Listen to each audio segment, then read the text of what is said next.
Karisma viishüppas.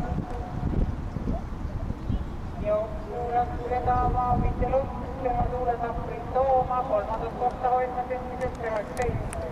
400 meetrit finissi. Mitte Lutt, April tooma, 19. Josta Preises Loa. Sammetsastel.